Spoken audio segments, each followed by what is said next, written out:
Key Moments. Welcome to Key Moments. This is gameplay breakdown of Paragon. I'm playing some Serath in the off lane. I'm going to show off why I love Serath some more with Heaven's Fury against FaZe. You can see you can use the Heaven's Fury there to basically make her energy lance useless for the most part. You can mitigate it almost entirely. She's going to hit you with the slow, but what that Heaven's Fury does is it resets the number of ticks that you have, so there's never an opportunity where you should be rooted by a FaZe if Heaven's Fury is up. And even in the event that it's not, as you guys are going to see here, I have 9 seconds left, you can use Ascend to still get out of dodge, much of the same way you get like a Greystone or a Wukong now jumping out of the way.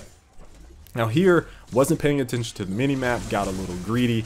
The FaZe was kind of up too far. Used Heaven's Fury to mitigate the energy lance, but Kwong was right there behind me, and my greed there got me killed 9 minutes and 20 seconds in.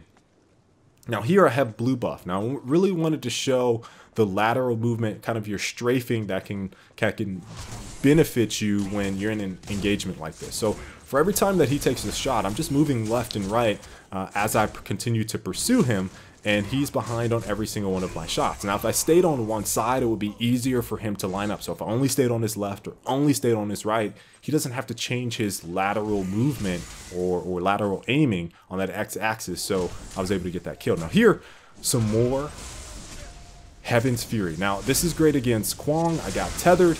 There's the telltale sign of him winding up for that ultimate, and all I did was use Heaven's Fury to avoid the damage there, and I was able to win that matchup essentially. Awesome.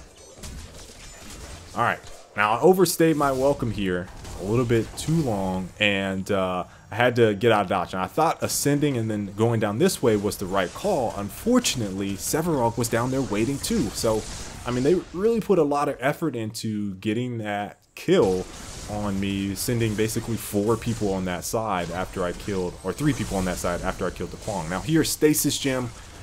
You see I was able to mitigate some damage. My Ascend was up, and then I just jumped out of dodge as soon as it went off cooldown. Now, the reason I love Stasis Gem so much is you basically get about 7 seconds of invulnerability once you have Stasis Gem. So you use Heaven's Fury, which gives you damage and invulnerability. Then you go Stasis Gem, and then you use Heaven's Fury again because it should be off of cooldown, and that's how you end up with about 7 seconds of invulnerability. Now, it can be a little bit more, it can be a little bit less, depending on how many enemies are in front of you when you activate Heaven's Fury, because you know your character model is going to go around and hit as many enemies as it can while you're in that invulnerable state. So that's why I like to use it. For anyone that was asking questions previously on the viability or why you would use Stasis Gem when you already have Heaven's Fury, it's to extend that invulnerability. So getting back to the action, we had a FaZe that I took out with Heresy. Here's a Stasis Gem again. I'm 1 seconds away from my Heaven's Fury, and I just could not use it fast enough there. I thought I was going to be out of the way. Didn't realize there was a range hero also there in that Iggy. So a little bit later, 40 minutes, you guys see who I'm focusing on. That carry went right for Murdoch, and then I started focusing on the caster. And at that point, those two were out, and Serath got away. Now, I did not focus Serath in that engagement. That's very important, and I'm going to make a point about that here very soon. Now, here I'm focusing on FaZe, jump right over the Kwong, back on the FaZe, and then, and only then, after we take that FaZe out, do we focus on Kwong. All too often, if you think about this engagement, I went carry, caster, support. All too often what you see people do is they fight the tank, or they fight like a Greystone, or they fight a Serath, or they fight a Grux, or they fight someone that's really tanky, and it takes them a while to take them out, versus just going for some of the other enemy heroes when they have an opportunity.